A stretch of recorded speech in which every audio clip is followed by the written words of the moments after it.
దేశ రాజధాని ఢిల్లీలో రేఖా గుప్తా ప్రభుత్వం కొలువు తీరింది. తొలిసారిగా ఎమ్మెల్యేగా గెలిచిన రేఖా గుప్తాకు హస్తిన పీఠాన్ని అందించింది బీజేపీ అధిష్టానం.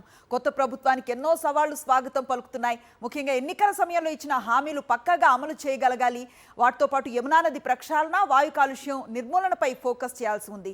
సో పూర్తి డీటెయిల్స్ ను కనుక్కునే ప్రయత్నం చేద్దాం. కరెస్పాండెంట్ వెంకటేష్ ఉన్నారు మనతో పాటు. వెంకటేష్, కొత్తగా కొలువు తీరిన ప్రభుత్వం ముందు ఉన్న సవాళ్లేంటి? దాన్ని అధిగమించేందుకు ఏ దిశగా ముందుకు వెళుతోందంటే ఏం చెప్తారు? దేశ రాజధాని ఢిల్లీలో బీజేపీ ప్రభుత్వం కొలువు తీరడంతో ఇక ఢిల్లీ రూపు రేఖలు మారుతాయా అనేటువంటి ఒక చర్చ ప్రారంభమైంది.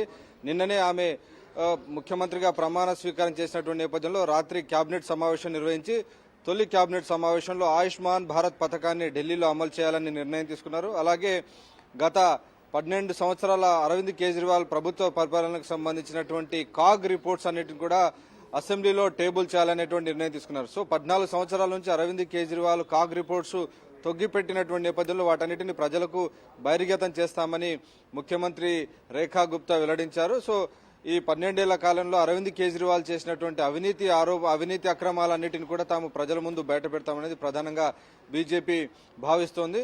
వాటితో పాటు ఇక ప్రధానమైనటువంటి సవాలు బీజేపీ నిజానికి తన వైఖరికి భిన్నంగా ఈసారి ఉచిత హామీలను పెద్ద ఎత్తున గుప్పించింది. ఆమ్ ఆద్మీ పార్టీ కంటే ఒక అడుగు ముందుకేసి 200 యూనిట్ల ఉచిత విద్యుత్ తాము అందిస్తామంటే 300 యూనిట్ల ఉచిత విద్యుత్ మేము అందిస్తామని బీజేపీ వాగ్దానం చేసింది. అలాగే నెలకు 2,000 రూపాయలు తాము మహిళలకు ఇస్తామంటే ఏకంగా బీజేపీ 2,500 రూపాయలు నెలకు మహిళలకు ఇస్తామని చెప్పి వాగ్దానం చేసింది.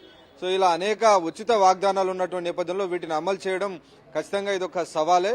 సో ఆ దిశగా తొలి కేబినెట్ లోనే 2,500 రూపాయల పథకాన్ని మహిళలకు ఇచ్చేటువంటి ఉచిత ఆర్థిక సహాయాన్ని అమలు చేస్తామని చెప్పినటువంటి బీజేపీ ప్రభుత్వం తొలి కేబినెట్ సమావేశంలో ఆ నిర్ణయాన్ని అమలు చేయలేదని ఆమ్ ఆద్మీ పార్టీ అప్పుడే విమర్శలు మొదలుపెట్టినటువంటి పరిస్థితి.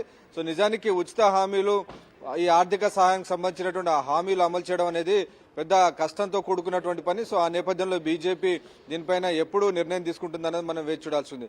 ఇక రెండో ప్రధానమైనటువంటి అంశం యమునా నది ప్రక్షాళన. యమునా నది ప్రక్షాళన అనేక సంవత్సరాల నుంచి అనేక పార్టీలు వాగ్దానం చేస్తున్నాయి, కానీ ఏ పార్టీ కూడా దాన్ని క్లీన్ చేయలేదు. అది కాలుష్య కాసారంగా మారినటువంటి నేపథ్యంలో యమునా నది ప్రక్షాళన దిశగా ఎలాంటి నిర్ణయం తీసుకుంటుందని మనం వేచి చూడాలి. నిన్న సాయంత్రం యమునా నదికి హారతి ఇవ్వడం ద్వారా తమ యొక్క ఒక ప్రెస్టీజియస్ స్కీమ్ గా దీన్ని యమునా నది ప్రక్షాళన తీసుకుంటామని ఒక బీజేపీ ఒక సంకేతాన్ని పంపింది.